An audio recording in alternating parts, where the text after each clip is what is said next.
De la revista Fórum de la Asociación Europea de Educación Internacional desde el 2013, miembro del Comité de Publicación de la Asociación Europea de Educación Internacional desde el 2013. Gracias a la doctora Romberg que aceptó nuestra invitación para venir en esta celebración del 40 aniversario de nuestra oficina y como parte del 75 aniversario de la Universidad de Costa Rica. Quisimos invitarla a ella precisamente porque es una experta en la parte de internacionalización y queremos que comparta con nosotros todo ese conocimiento. Pues vamos a cederle la palabra a don Laura. Muchas gracias por aceptar nuestra invitación.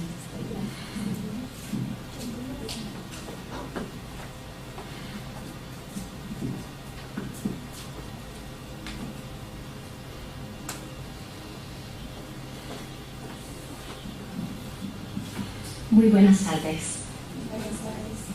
Me gustaría empezar dando las gracias muy sinceras a la Universidad de Costa Rica por haberme invitado a compartir esta experiencia, para mí muy interesante y educativa con ustedes.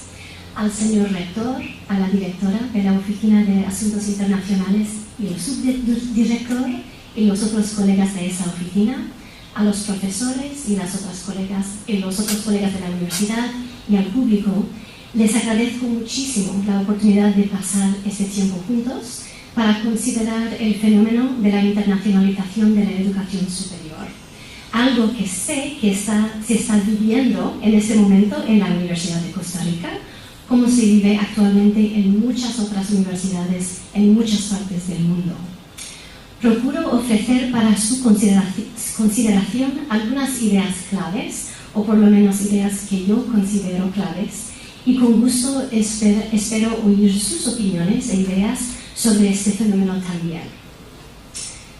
Antes que nada, lo veo muy importante extender a la universidad las felicitaciones por 2 aniversarios que sé que se está celebrando este año: el 40 aniversario de la Oficina de Asuntos Internacionales y Cooperación Externa, y el 75 aniversario de la Universidad de Costa Rica. Enhorabuena.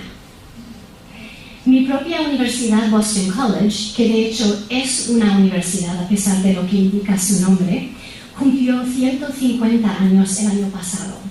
Sé que el momento de un aniversario clave ofrece muchas oportunidades para reflexionar sobre el pasado y pensar seriamente sobre el futuro.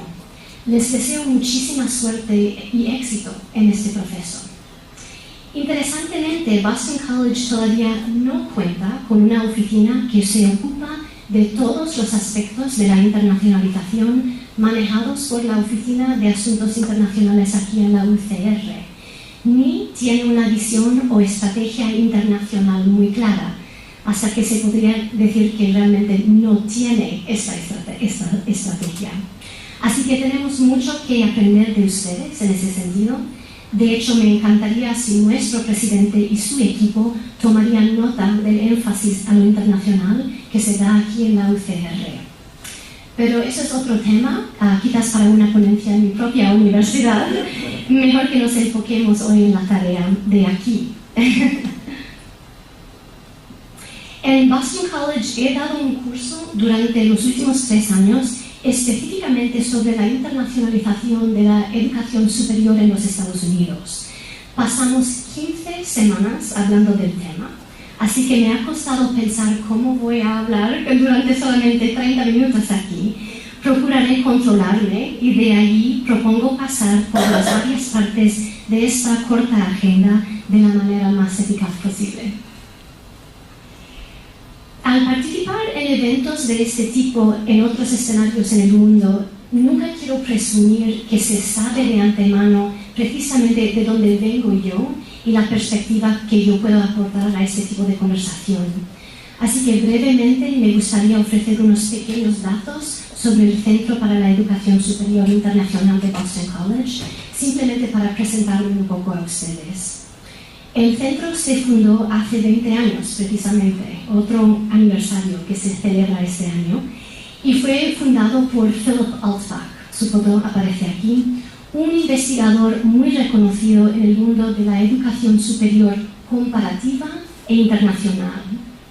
Dr. Altbach se jubiló hace un par de años, aunque sigue muy activo, y dentro de unas 3 semanas damos el bienvenido al nuevo director, Hans de Vet. Su foto aquí está a mano derecha.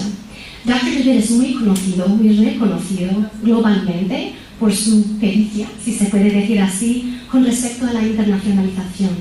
Y de hecho entiendo que él tuvo una visita muy dinámica aquí durante unos días en el mes de junio.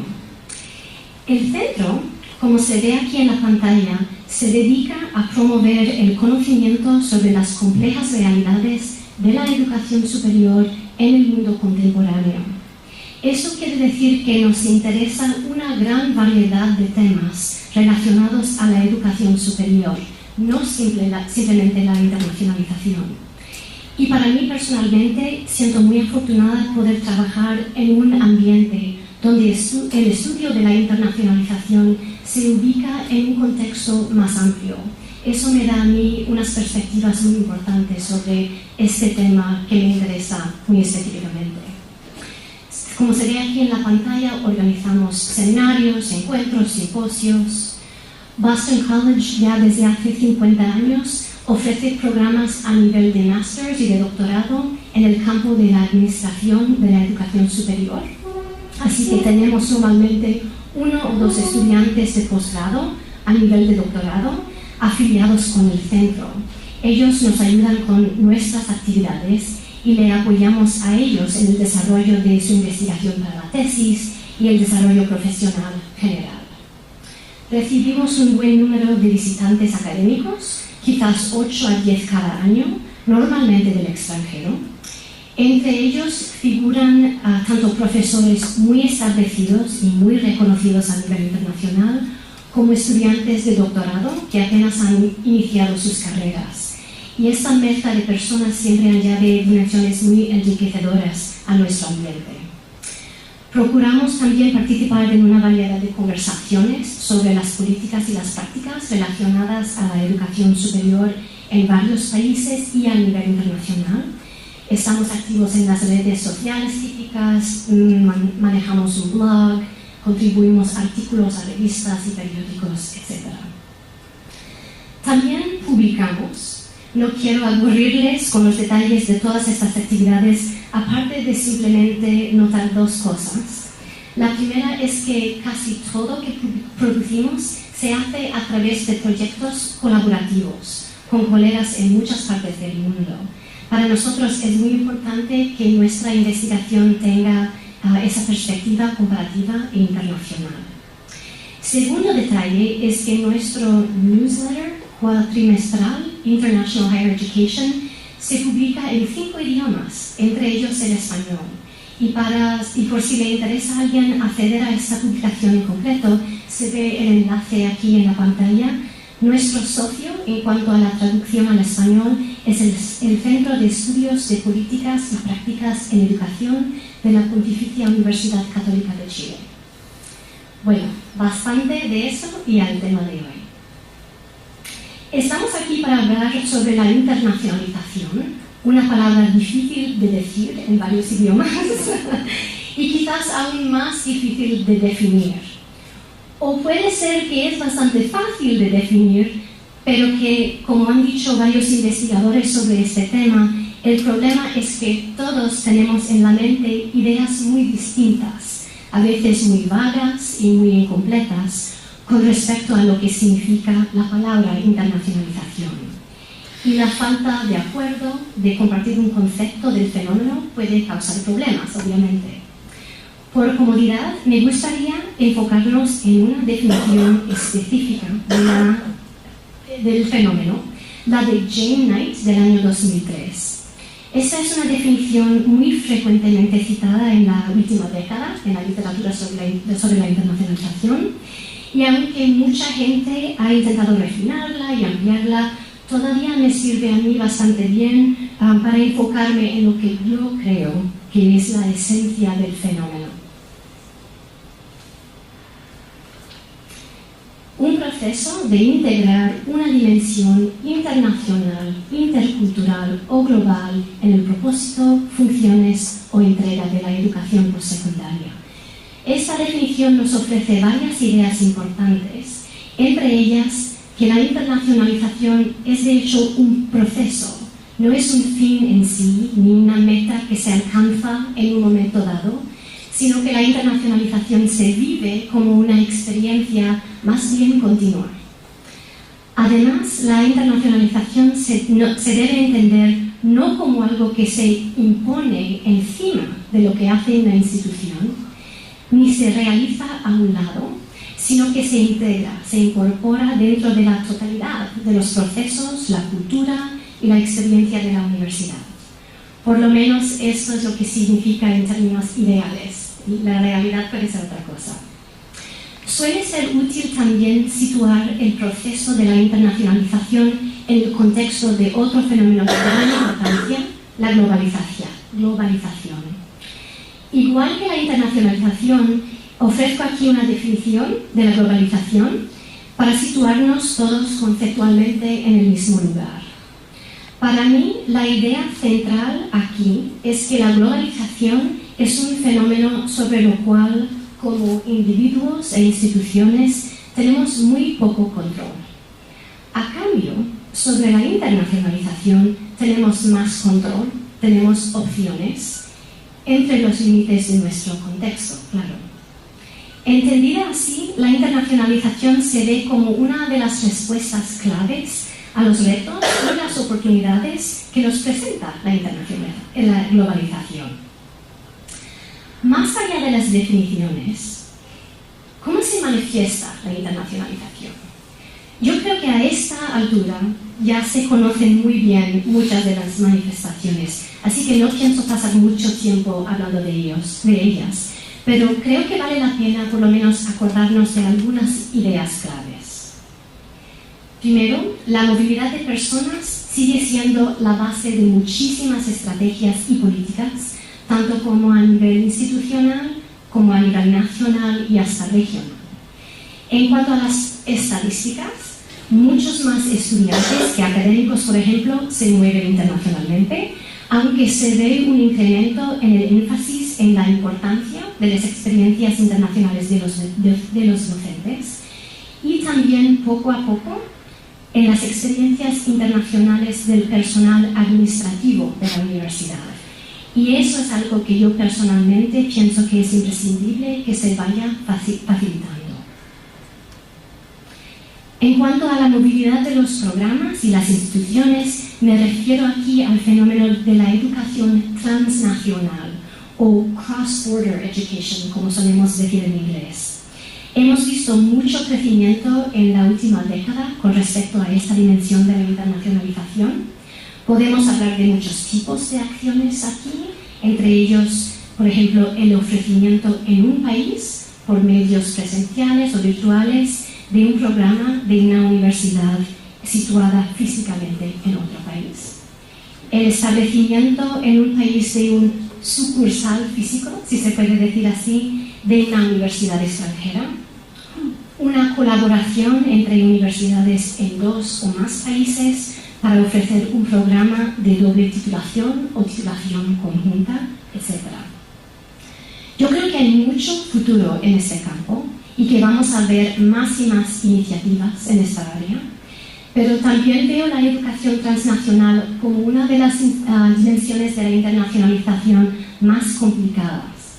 Hay retos para los estudiantes involucrados, las instituciones involucradas y los países involucrados que requieren tiempo y recursos para manejar correctamente.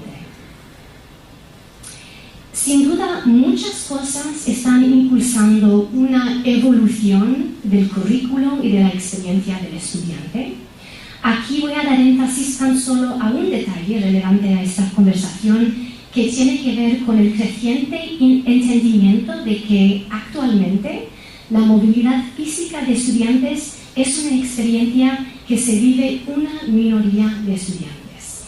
No se discute que es posible y probable que el número de estudiantes irá creciendo de manera dinámica en los siguientes años, el número de estudiantes móviles, pero es dudable que llegue a ser una mayoría de los estudiantes del mundo que puedan aprovecharse de una experiencia de movilidad internacional. por lo menos en los próximos, no sé, 1 o 2 décadas.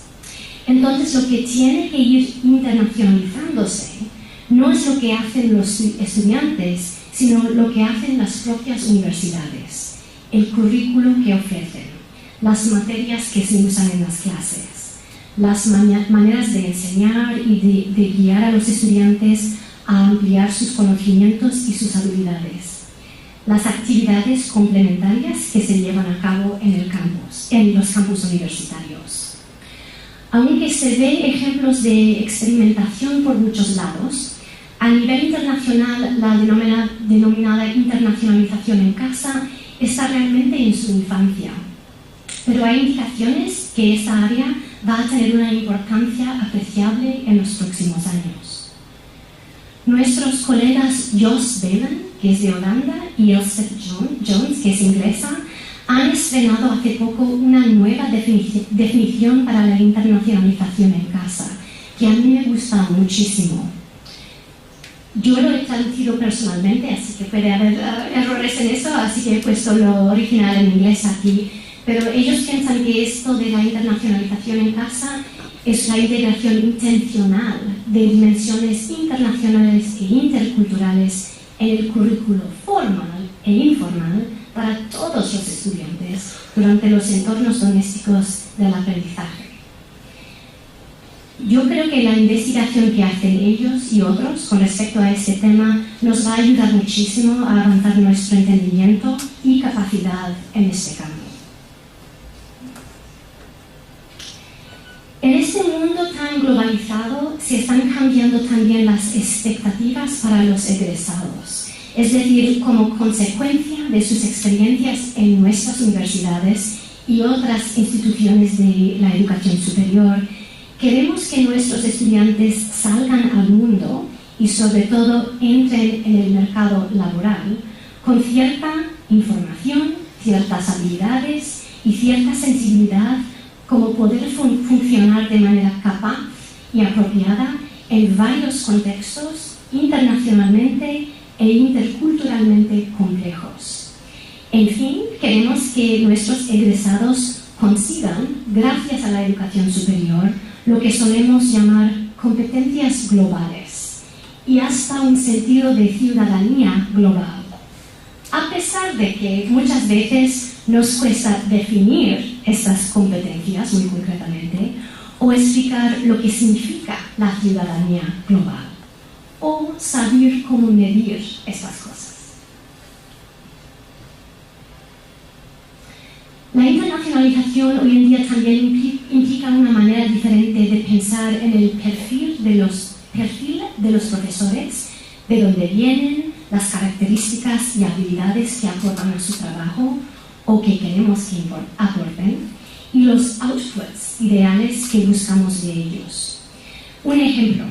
Hace poco mi centro realizó un estudio comparativo analizando el fenómeno de la endogamia académica en 11 países, en varias regiones del mundo. Y por endogamia quiero hablar de la práctica de contratar sus propios egresados como profesores en la misma universidad. La endogamia es muy prevalente en todas partes del mundo. Es un fenómeno complejo, producido por muchos motivos y no siempre con consecuencias absolutamente negativas. Sin embargo, si creemos que generalmente la endogamia representa más bien una debilidad que un señal de dinamismo de un sistema de educación superior o de una universidad, sobre todo en la sociedad global del conocimiento, donde el acceso a la información más actual e innovadora y las conexiones internacionales son tan importantes, resulta que la internacionalización puede servir de herramienta muy útil e importante para suavizar los efectos menos positivos de un profesorado de origen sumamente local. Y puedo dar un ejemplo muy concreto de esto. Uno de los países en nuestro estudio es Eslovenia, un país muy pequeño, con un idioma muy particular y una ley que dice que solamente se puede dar clases en las universidades de Eslovenia en el lenguaje de Eslovenia.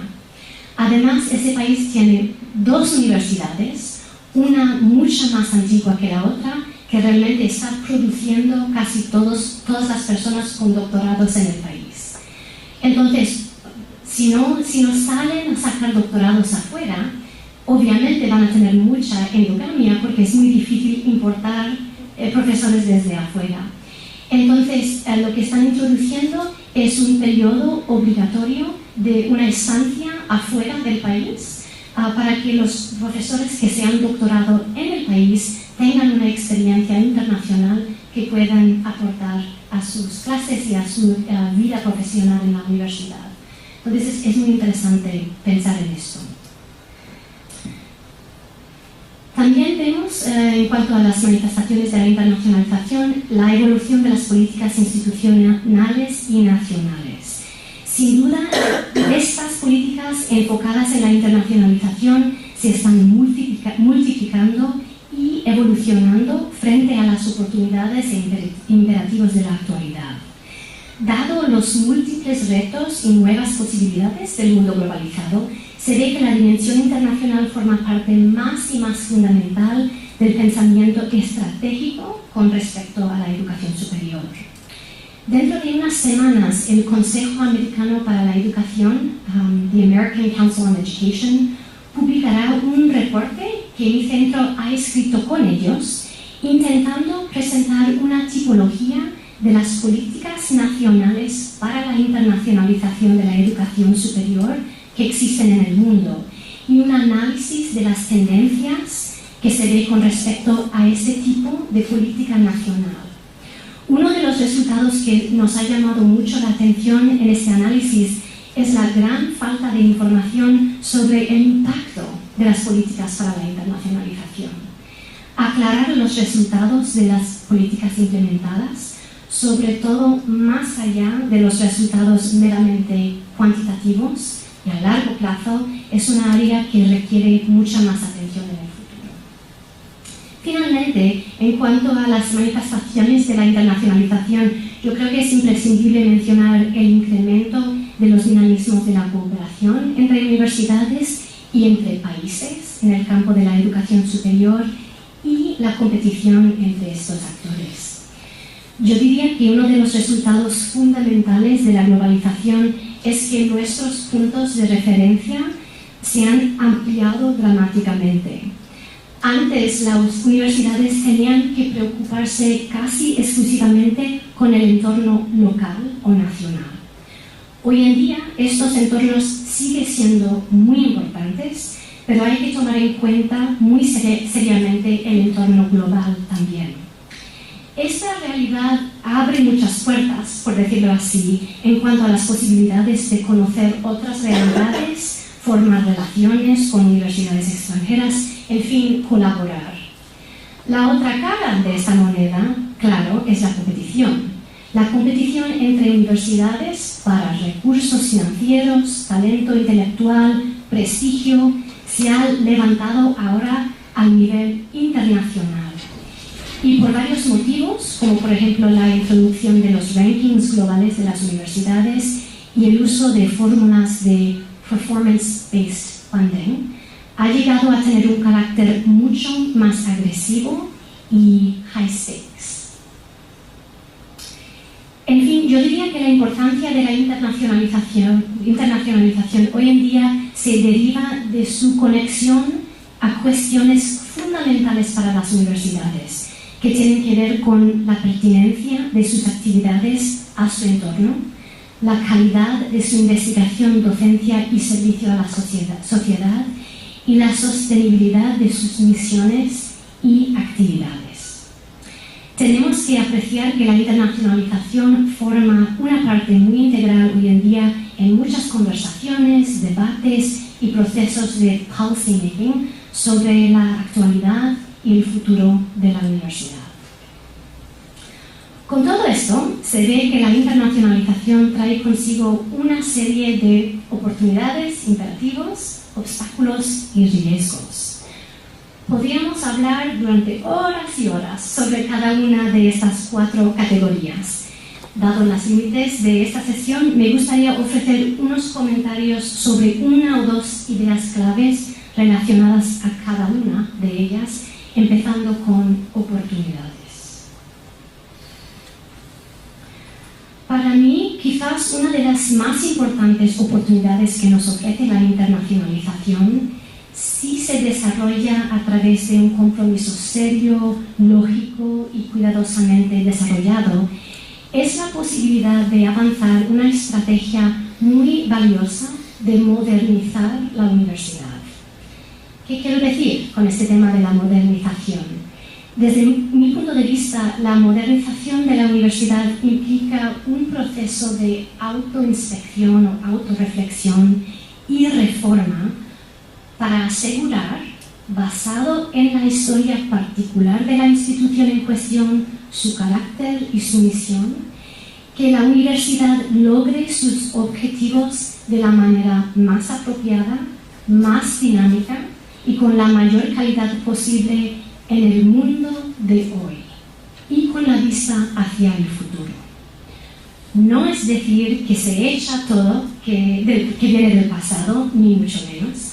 De hecho, lo que pienso es que cada universidad tiene que basarse en su propia historia y sobre todo en su propio contexto, entendiendo que ese contexto hoy en día es indudablemente más internacionalizado, más globalizado de lo que era en el pasado. Esta realidad requiere cambios e internacionalizar nuestra manera de pensar y de actuar en el entorno de la educación superior es uno de los pasos más importantes que se puede tomar en el camino hacia la modernización.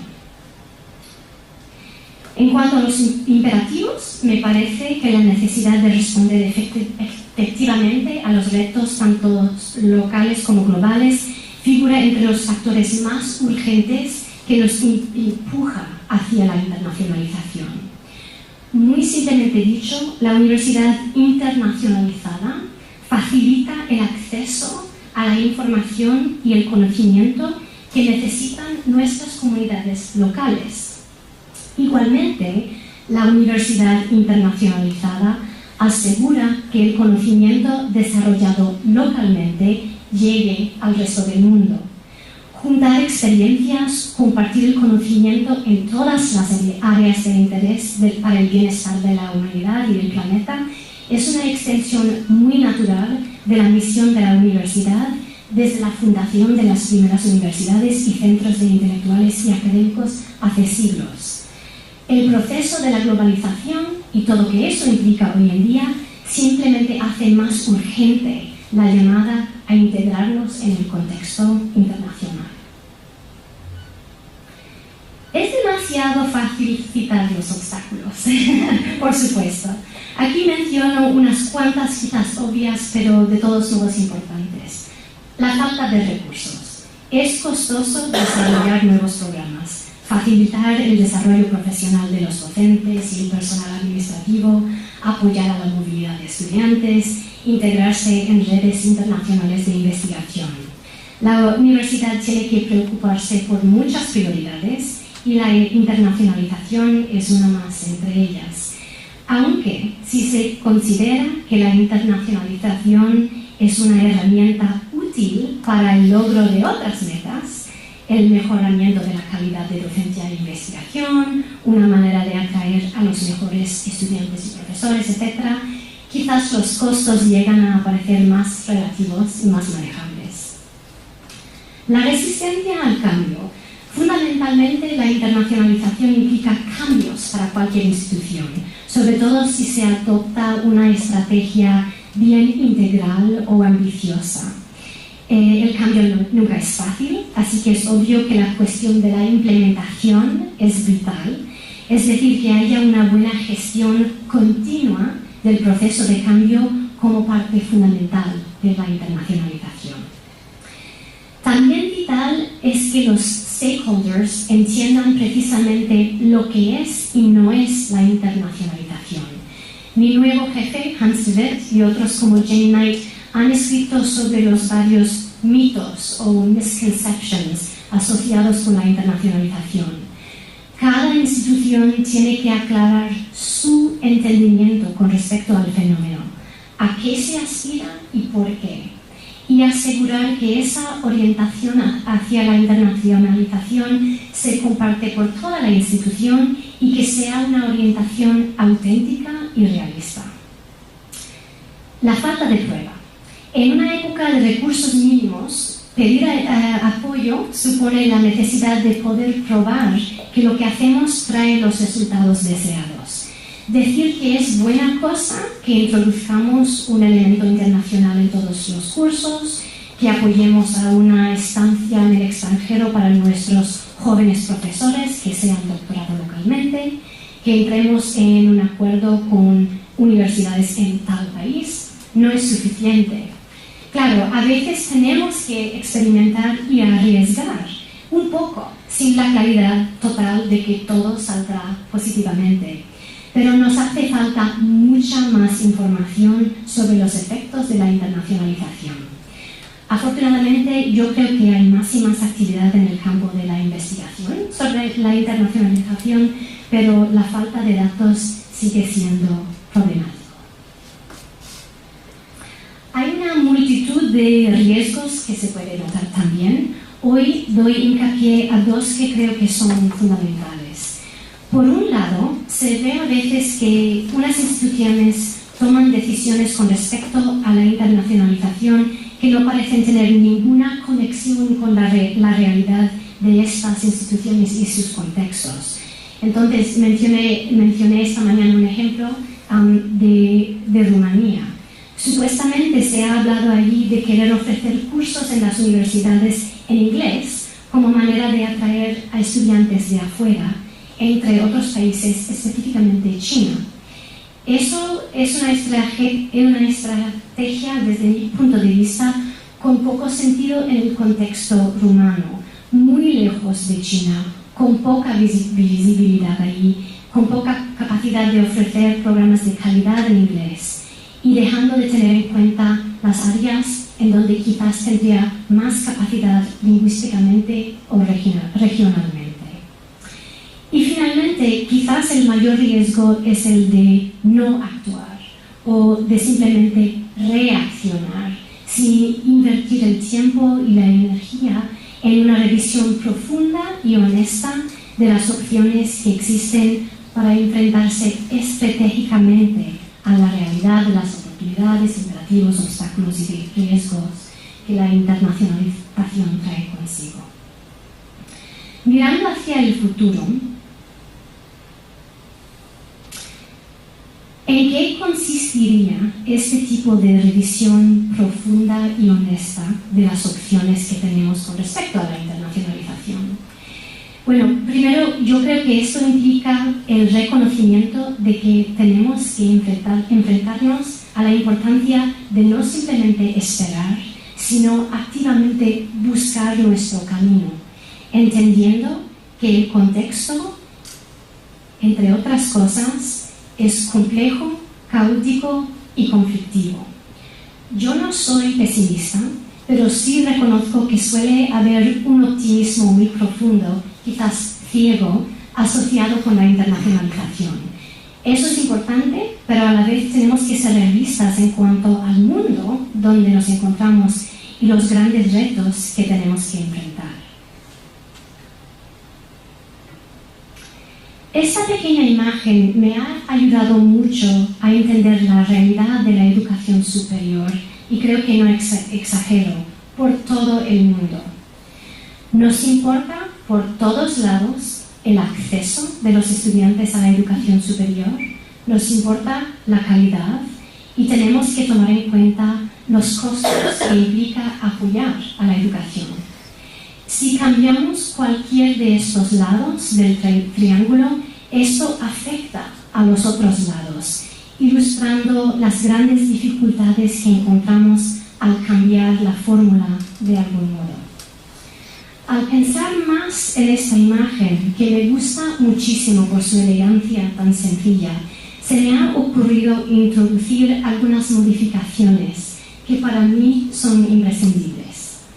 La integridad, la forma la fuerza del triángulo para mí tiene que ver con 3 variables más. Primero es el contexto interno y externo de la institución o sistema, los recursos que se manejan y la estabilidad de estos recursos, y los valores que guían las decisiones y la orientación del sistema o la institución. Conceptualmente, el triángulo de hierro es una herramienta muy útil para organizar mis pensamientos sobre los factores decisivos que hay que tener en cuenta pensando en el futuro de la internacionalización en cualquier universidad o sistema nacional de la educación superior. Finalmente, y les prometo que estas son las últimas palabras mías, más allá de un futuro para la internacionalización, yo creo que hay que pensar en la posibilidad o la probabilidad de múltiples futuros posibles, y que lo que nos tocará dependerá muchísimo de unas cuantas cuestiones claves. El contexto es los detalles de nuestro contexto institucional, nacional, regional, etc. El nivel de compromiso, es decir, hasta cuál punto queremos comprometernos a este proceso de la internacionalización, cuántos y cuáles tipos de recursos dedicaremos a este empeño, y la calidad, que incluye la calidad tanto de los procesos de planeamiento, gestión y evaluación que aportamos al esfuerzo, como la calidad académica de nuestras actividades, programas, cursos, proyectos de investigación internacionalizados. Y por supuesto, el futuro depende también hasta cierto punto de la suerte, de las cosas que no podemos controlar y no podemos ver de antemano. Le deseo a la Universidad de Costa Rica muchísima suerte en su camino hacia la internacionalización, y muchas gracias a ustedes por su atención a mis pequeñas reflexiones sobre este gran fenómeno. Muchas gracias.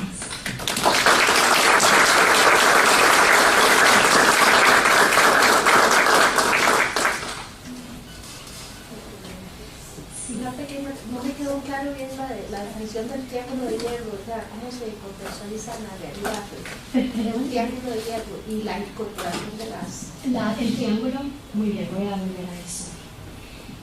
Esta imagen o este concepto yo llegué a conocer por primera vez, no sé si me pueden oír, la pregunta tiene que ver con ¿qué tiene esto? ¿De dónde viene? ¿Qué quiere decir? ¿Qué nos dice?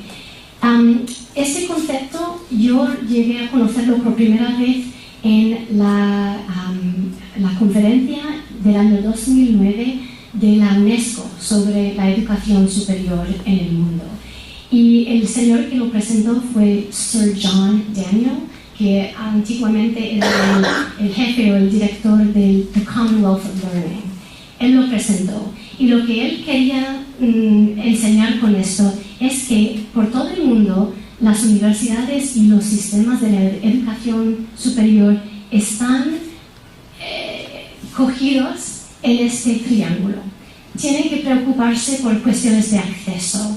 Hay muchísima presión en muchas partes del mundo de ofrecer más oportunidades como para entrar en la universidad y otras instituciones de educación superior. Entonces, es cuestión de números. ¿Cuántos estudiantes podemos aceptar? La calidad de lo que ofrecemos también es muy importante, y también todo esto cuesta. Si el triángulo está en una buena balanza, estupendamente. Pero si vamos incrementando el número de estudiantes, por ejemplo, ampliando el acceso, ¿eso qué hace al costo? Va aumentando el costo. ¿Y cómo vamos a responder a eso?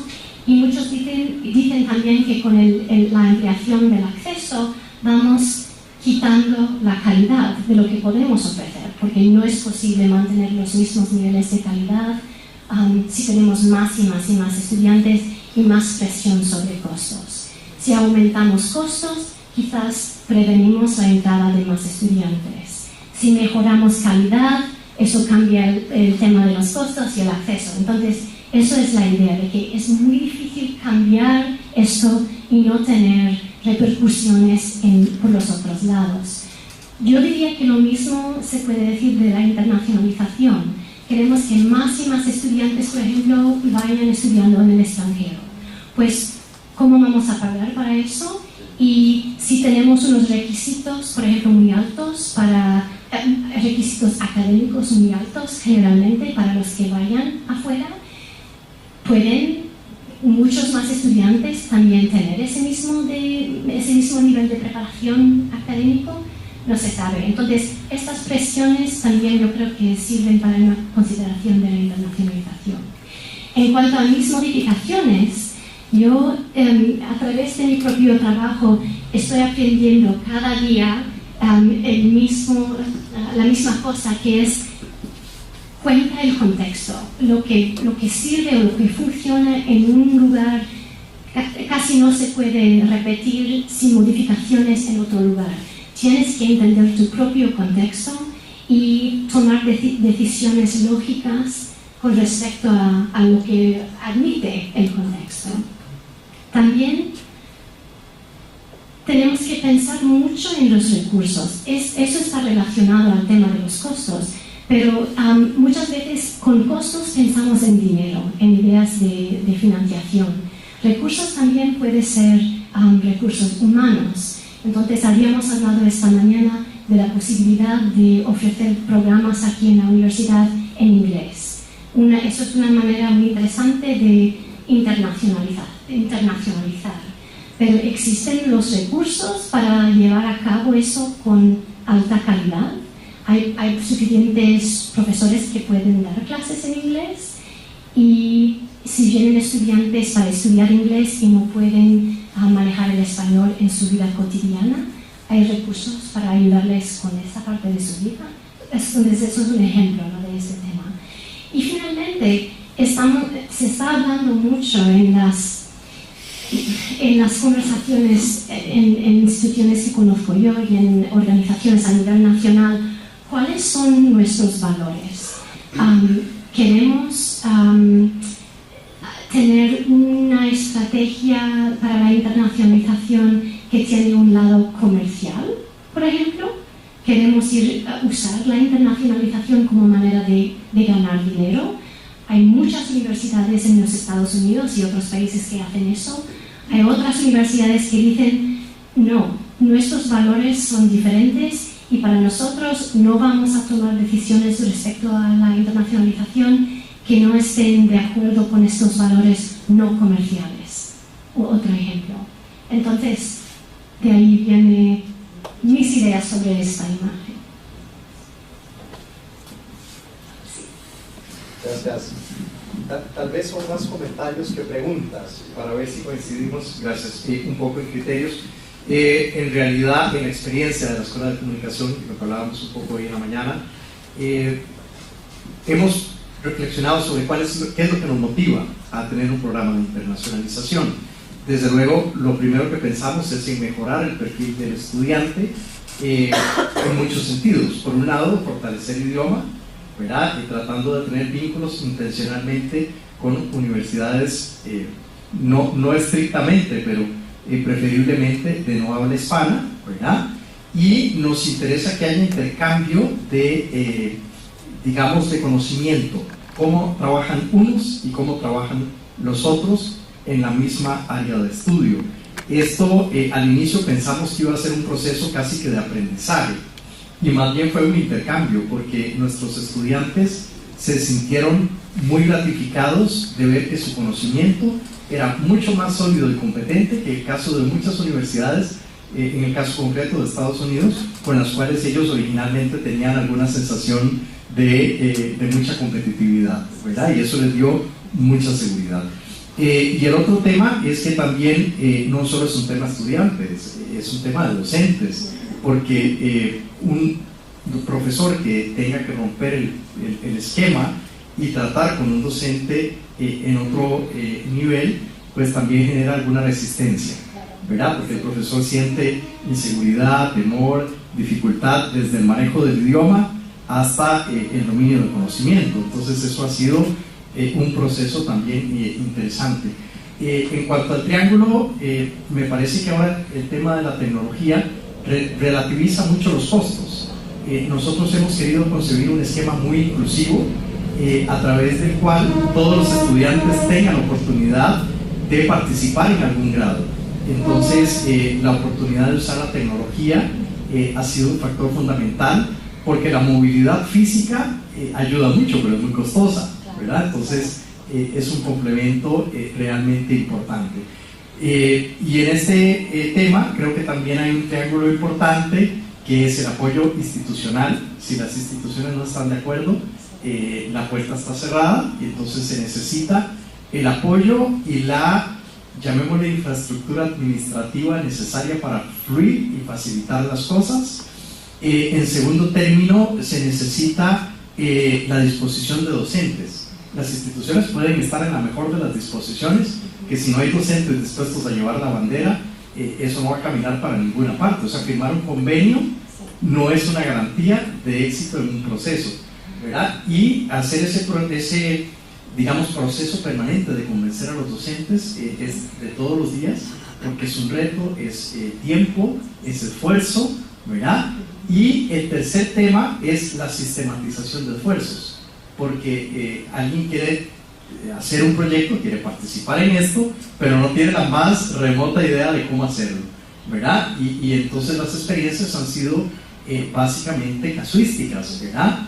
Entonces trabajar en cómo sustentar esto, cómo dar una guía para desarrollar un proceso que tenga cierto nivel de crecimiento planificado incluso, es relevante, porque es algo de lo que también hay que ir, digamos, ganando ese espacio, ¿verdad? Entonces es un poco la experiencia, y quería compartir pues esas ideas y conocer sus impresiones también. Claro. Muchas gracias. No sé si otros quieren comentar sobre estas cosas, pero estoy muy de acuerdo con lo que ha mencionado, y de hecho se me ocurrió que no había mencionado por nombre o por palabra la tecnología, y de hecho es una área de la cual tenemos mucha esperanza, ¿no? Que puede aportar mucho al desarrollo de la internacionalización, precisamente por lo que ha dicho usted, por los costos, ¿no? La idea es que puede ayudarnos a bajar costos y puede ampliar el acceso que tienen docentes y estudiantes a las oportunidades de la tecnología.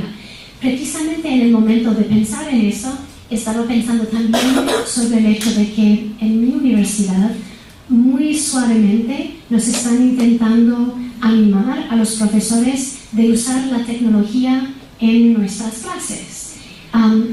Y yo veo personalmente, yo que quiere que todo el mundo haga mucho esfuerzo para internacionalizarse, yo me siento nerviosa con el tema de la tecnología. No sé cómo usarla. Me va a costar mucho tiempo pensar cómo cambiar mis clases para incorporar la tecnología. Y yo creo que es un argumento muy paralelo que se puede ver entre los profesores, que ahora tienen que pensar cómo puedo internacionalizar mi curso y lo que hago.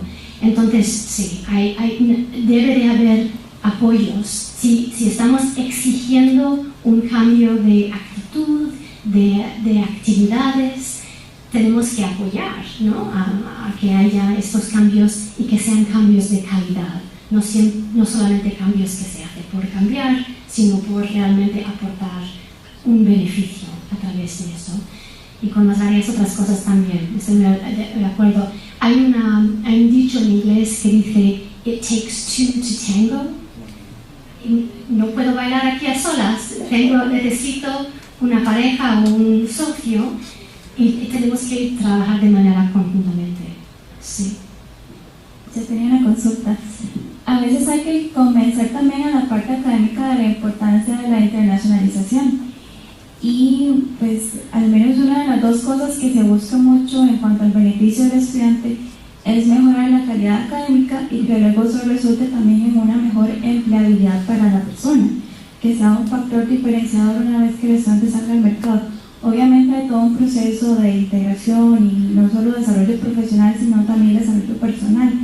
Pero mi pregunta es, ¿existe algún estudio que usted conozca a nivel, ya sea de Estados Unidos o a nivel global, de cómo participar en un proceso de internacionalización, ya sea en casa o movilidad mejora la calidad académica y también las posibilidades de empleabilidad de un estudiante? Muy buena pregunta, y de hecho no puedo pensar en un estudio específico con respecto a eso.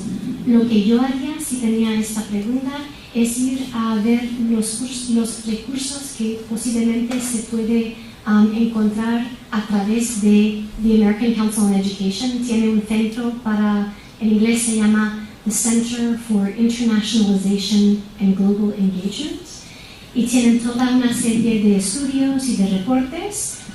Y esa organización tiene un programa donde instituciones pueden apuntarse a pasar por un proceso de un año de tener consultas muy a medida con respecto a sus intereses internacionales. Entonces, the American Council on Education, the Institute for International Education, IIE, EEA en español, y también la EIE europea, en Europa, perdón, también tiene recursos a través de su Handbook for Internationalization. ¿Podrá repetir las dos últimas? Claro, en inglés IIE, en español EEA, y eso es el Institute for International Education. Y en el contexto europeo, la EAIE. ¿Cantamos? En inglés es el European Association for International Education. Tienen una publicación que ya se va terminando, pero lleva muchos años, The Internationalization Handbook, donde tienen muchos casos de instituciones que han intentado hacer varias cosas. También sé que los holandeses están muy activos en esta área. Entonces, a través de NUFEC, la agencia nacional que ahora se llama EP-NUFEC, hay también recursos ahí. Y la agencia en Holanda que se ocupa de la acreditación, NVAO, también ha trabajado mucho en esto también. Entonces, es un problema porque hay recursos pero son muy dispersos, y muchas veces lo que buscamos precisamente no es ahí, pero hay cosas relacionadas. Entonces, algunas ideas de dónde se puede buscar. Buenas tardes. Buenas tardes. En el caso mío, yo estoy trabajando en el Ministerio de Educación con la ministra, precisamente lo que va a ser la política para la internacionalización en el país. Se sabe que ahora con toda la incorporación o la posible incorporación de Costa Rica a la OCDE, se tiene que cumplir con una serie de guidelines que da UNESCO en cuanto a internacionalización, con todo lo que tiene que ver con cross-border education y todo eso. Y se está trabajando, o estamos trabajando en lo que va a ser la política nacional de internacionalización. Para la compañera que estaba preguntando por información, en América Latina el IESAL de UNESCO tiene también varios libros que están en PDFs con casos específicos de algunos de los países, ¿verdad?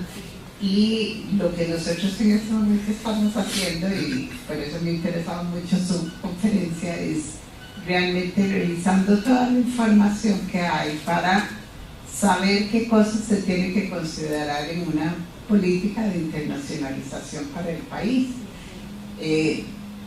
Cuando uno habla ya de política nacional, ¿verdad? Entonces tiene que pensar en otro montón de cosas, ¿verdad? Y en estos momentos nosotros lo que estamos es recopilando toda la información, hablando con universidades, con gente que trabaja en las universidades y que ha estado viendo el tema, ¿verdad? Para poder saber qué es lo que les interesa a ellos y sobre todo qué cosas consideran ellos que tienen que quedar incluidas en una política nacional, ¿verdad? Porque de lo que nosotros vemos se van a dar muchos cambios, o se tienen que dar muchos cambios en ciertos procesos que se han venido llevando, que son históricos en el país, ¿verdad? y que afectan también algunas de las instituciones, ¿verdad? Por ejemplo, de estos hablábamos, bueno, ¿qué pasa con una oficina de reconocimiento de títulos de CONARE? Un proceso de eso, ¿verdad? Cuando ya se va a tener que, por decirlo así, aceptar de una manera más abierta una persona que viene con un título de una universidad acreditada, ¿verdad? Y que ya no tenga que pasar por todo el calvario que se pasa en este país para que le reconozcan el título. Entonces, ese es el tipo de cosas que hemos estado discutiendo en cuanto a política nacional para la internacionalización. Pues le deseo muchísima suerte, porque eso sí que es un reto complicado. El reporte que va a salir en unas semanas o un mes intenta presentar categorías que hemos encontrado en el proceso de mirar a muchas políticas por todo el mundo, en que se enfocan, cuáles son los objetivos que suelen mencionar, qué es lo que no mencionan, y ponemos muchos ejemplos en cada categoría. Entonces quizás podría ser interesante para ustedes ver algo, pero es muy, muy complicado y muchas veces uno siente que está intentando comparar manzanas con sandías, ¿no? Muy complicado. Y hay que pensar, como había dicho usted, cuáles son las áreas que quieren tocar. Quieren hablar simplemente de lo que es la salida de estudiantes al extranjero, lo que es la llegada de extranjeros aquí, y también lo que pasa dentro de las mismas universidades o las instituciones de educación superior. Entonces tienen muchas dimensiones, cada una de ellas muy complejas. Sí, enhorabuena.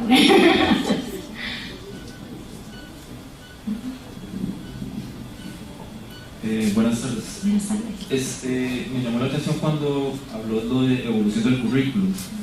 Yo me pregunto como cuáles son esas carreras o ese tipo de trabajo o todo que quieren implementar con las universidades, o qué es lo que necesita, por ejemplo, Costa Rica para poder llegar a esta internacionalización de la educación. ¿Cuáles son esas técnicas educativas para implementarlos en este sistema? Y lo otro, usted mencionó, bueno, lo de la utilización de la tecnología en la formación de docentes y estudiantes. ¿Cómo asumir ese reto en un contexto donde la utilización de las mismas ha enfrentado una serie de dificultades como para poder acceder tan siquiera al servicio, y ya teniéndolo también hay otra serie de obstáculos porque no hay una formación suficiente como para poder adaptarse a estos cambios? Que yo me puedo imaginar que tal vez eso representa lo que es la resistencia. No es algo que tal vez en un contexto determinado quieran decir no queremos internacionalizarnos, sino que el contexto propio no les permite. Con esta cuestión de la internacionalización del currículo, como con muchas otras partes de la internacionalización, yo creo que muchas veces empezamos al principio y debemos empezar al final. Y lo que quiero decir con eso es que hay que pensar primero, hay que pasar más tiempo que nada pensando en cuáles son los resultados que queremos llegar a tener. Sabiendo lo que queremos ver al final, nos ayuda a volver al principio y pensar cómo llegaríamos hasta ahí. Y eso me hace pensar en su pregunta. Se me olvidó decir que yo oigo muchas veces yo mismo, hablando de esas competencias globales que sabemos que quieren los empleadores, ¿no? O las empresas y todo eso. Realmente yo no sé si entendemos claramente lo que quiere el mundo del trabajo. Yo no sé si estamos realmente teniendo esas conversaciones con las empresas y el mundo del trabajo para entender qué es lo que quieren en muchos campos. Puede ser que en algunos campos muy definidos es muy claro lo que se necesita y lo que se requiere. Pero yo creo que tenemos que dejar de empezar aquí al principio y empezar al final. Y haciendo eso, yo creo que eso puede informar mucho mucho mejor lo que queremos hacer con el currículo. Y también con el impulso de la internacionalización, yo creo que estamos introduciendo dimensiones en el currículo simplemente para internacionalizar, sin pensar, ¿son estos los pasos mejores para conseguir lo que queremos conseguir? Entonces, la respuesta a la pregunta es compleja. Yo creo que depende, todo esto depende, tenía al final la palabra depende, y mucho depende, desafortunadamente, del contexto muy específico. Y cada programa, y yo creo que eso es muy interesante en lo que están haciendo los holandeses, ellos, NVAO, la organización de la acreditación en Holanda y en la parte de Bélgica donde se habla holandés, están intentando acreditar a nivel de programas y mirar la internacionalización a nivel de programas, no a nivel de una institución entera, porque realmente hay grandes diferencias entre estudios de comunicación, bellas artes, derecho y química. Y lo que se haría en una clase de química orgánica para internacionalizar es muy diferente de lo que haría en una clase de educación superior, la historia de la educación superior. Entonces, para mí es cuestión de realmente empezar al final y empezar a nivel muy local, y eso quiere decir al nivel del programa. ¿Qué quiere conseguir el programa con su currículum? Y cuáles son los imperativos con respecto a esa disciplina, a esa área, para aumentar el conocimiento internacional o internacionalizado para los estudiantes. Y requiere un diálogo serio y continuo entre los profesores y los responsables para los ambientes donde los estudiantes van a encontrarse después de salir de la universidad. Y eso cuesta, es muy difícil llevar a cabo todo eso. Entonces muchas veces no lo hacemos, pero en un mundo ideal eso es lo que haríamos, digo yo.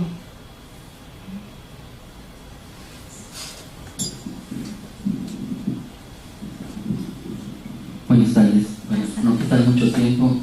La felicito por la presentación muy clara y concisa. Soy profesora en la Escuela de Enfermería de la Facultad de Medicina y me interesó el tema de la ciudadanía global y también lo transnacional dentro de la definición de la internacionalización. Se ha hablado mucho de lo mercantil del concepto, ¿no? Con tratados comerciales y fuga de cerebros, que siempre ha habido, ¿verdad? Pero un sector que tiene el recurso para viajar o para estudiar. Entonces me pregunto, ¿cuál sería el perfil del docente universitario, tal vez de América Latina, no solo Costa Rica, para no caer en endogamias académicas, para poder ser competitivo y realmente no solamente ser bilingüe, ¿verdad? No solamente como la Universidad de Costa Rica espera en unos 5 o 10 años pasar al menos el 50% de todos los cursos virtuales a plataformas virtuales, y eso es un reto porque hay una brecha generacional en todo esto, y hay un currículum oculto y se quiere hacer currículum flexibles como en la Escuela de Comunicación y otra escuela donde el estudiante escoja qué materia llevar y qué énfasis darle a la carrera, etc. Pero aparte en el caso nuestro de enfermedades transculturales, fui profesor un tiempo de la Universidad de South Pacific University sobre enfermedad transcultural, y en esa universidad privada venían enfermeras y enfermeros a Costa Rica a estar en las zonas indígenas, a trabajar y vivir en una familia tica y conocer realmente cómo es el estilo de vida de los pueblos y las naciones. Entonces, en ese sentido, el docente universitario, ¿cuáles son los retos? ¿Cuál es la formación de su perfil para poder llegar en cierto periodo de tiempo y con mucho esfuerzo y recursos a ser competitivo, a ser un docente global? Gracias. nada, es una cuestión muy linda. Y también diría que depende de la disciplina.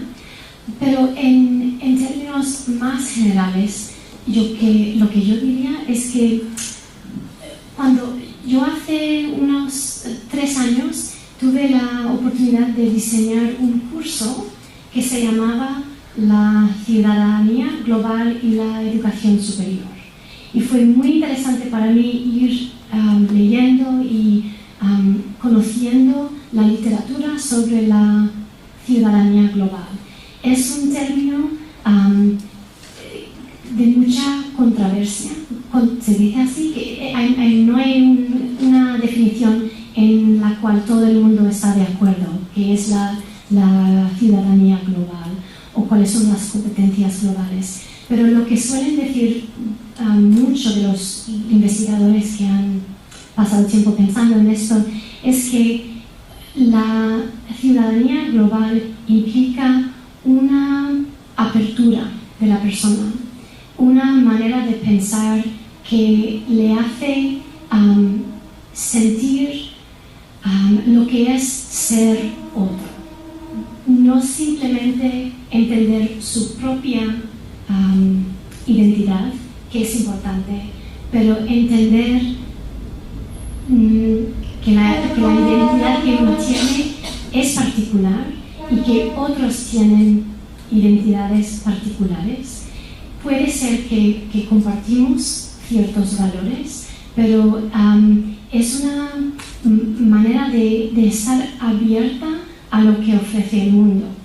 No es decir que uno acepta siempre lo que se ve, que es diferente. Uno tiene que desarrollar sus propios valores y poder explicar por qué, pero que uno puede entender los valores que tendrían otras personas.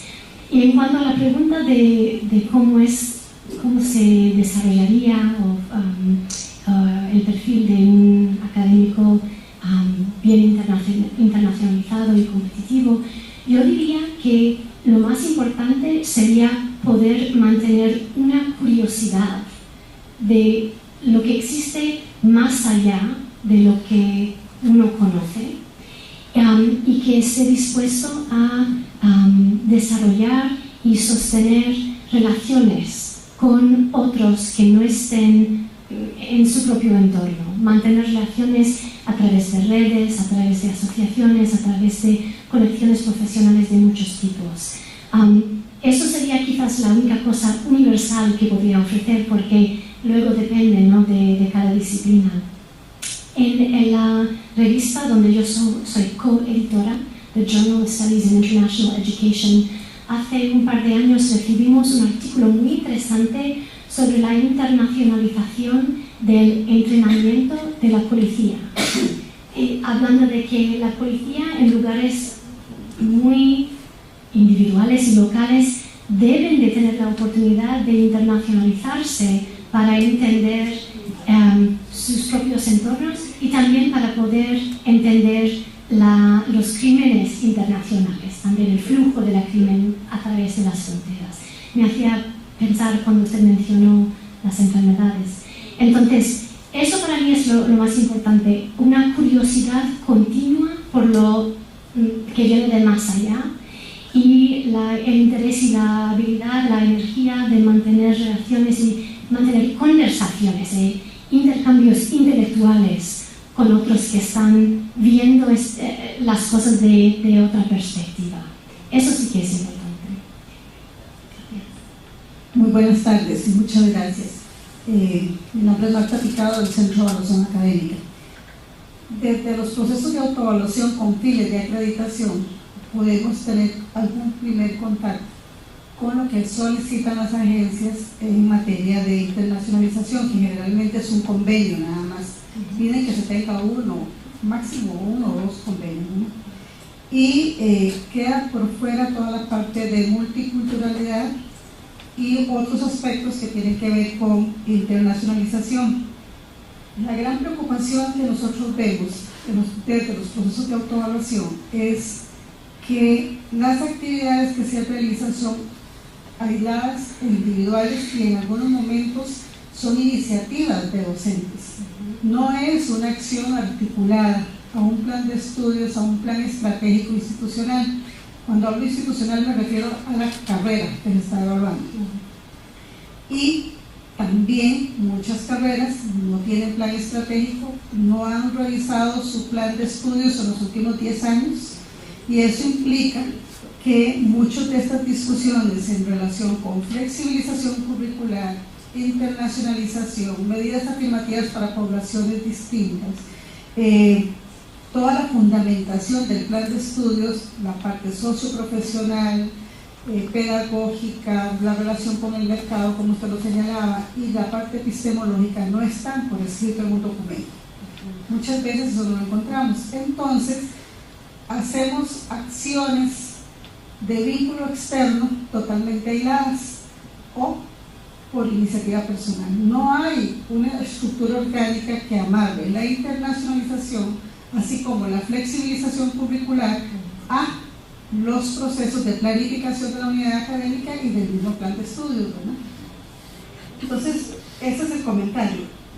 Está claro que tiene que estar ligado a valores, pero nosotros en la Universidad de Costa Rica tenemos algunos principios generales. Los valores todavía no están como tan claros, hay que interpretarlos del estatuto orgánico. Pero sí tenemos misión y visión de la universidad, y se supone que cada carrera tiene su misión y su visión. De ahí se debe desprender la internacionalización, porque si no, lo contrario, podemos estar relacionándonos con otras entidades que no necesariamente contribuyen al logro de esa misión y visión. Entonces, mi pregunta es, ¿cómo han logrado ustedes avanzar en esta institucionalización de la internacionalización y su legitimación en toda la estructura universitaria? Gracias. Yo no conozco ninguna universidad que lo ha logrado completamente, en serio. Yo creo que, como había dicho al principio, uno no llega a un momento en que puede decir que ya está, hemos terminado, todo en su sitio. Yo creo que siempre estamos trabajando hacia eso. Y lo que menciona con respecto a las iniciativas personales y aisladas, yo empecé con mis intereses en la internacionalización en el contexto europeo, y mirando desde afuera todo el éxito de Erasmus fue tan interesante, y el proceso de Bolonia y todo eso. Y cuando hacían la investigación de mi tesis, varios profesores que yo entrevisté me dijeron más o menos esto, que Erasmus empezó, antes que era Erasmus, eran profesores individuales con sus contactos individuales, el conocimiento que ellos tenían de sus estudiantes, diciendo, Javi, ¿tú quieres estudiar biología en Alemania? Yo tengo un buen amigo que está en una universidad ahí, le voy a llamar, vamos a ver lo que podemos arreglar. Y así se fue Javi a estudiar en una universidad de España a Alemania. Con el éxito de Erasmus, se dio cuenta de que con los números de estudiantes que se querían mover, eso ya no fue posible. Tenía que haber un sistema y una lógica para toda una institución para poder llevarlo a cabo de manera más eficaz.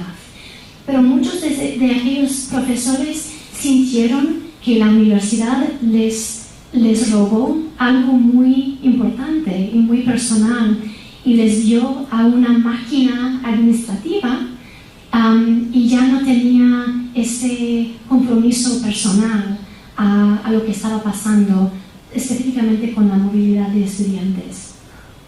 Yo no sé cuál es la respuesta ideal, pero yo sí sé que tiene que haber estos compromisos personales y los sistemas que funcionan que funcionan para que haya un gran número de programas y de estudiantes y todo eso.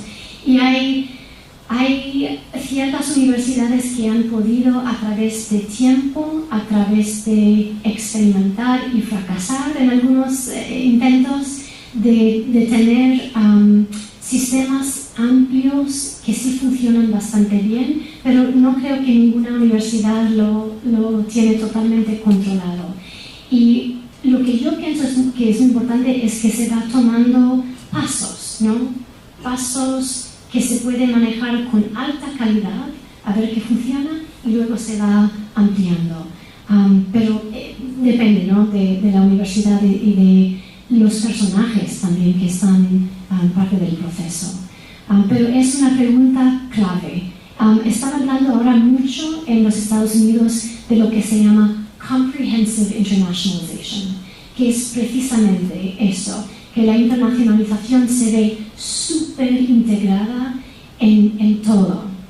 Y yo ahora estoy jugando con la idea de Intelligent Internationalization, la internacionalización inteligente, que quizás no tenemos que tener un sistema totalmente comprensivo, sino se manifiesta de manera diferente en distintas partes de la universidad según las necesidades y la visión y la meta.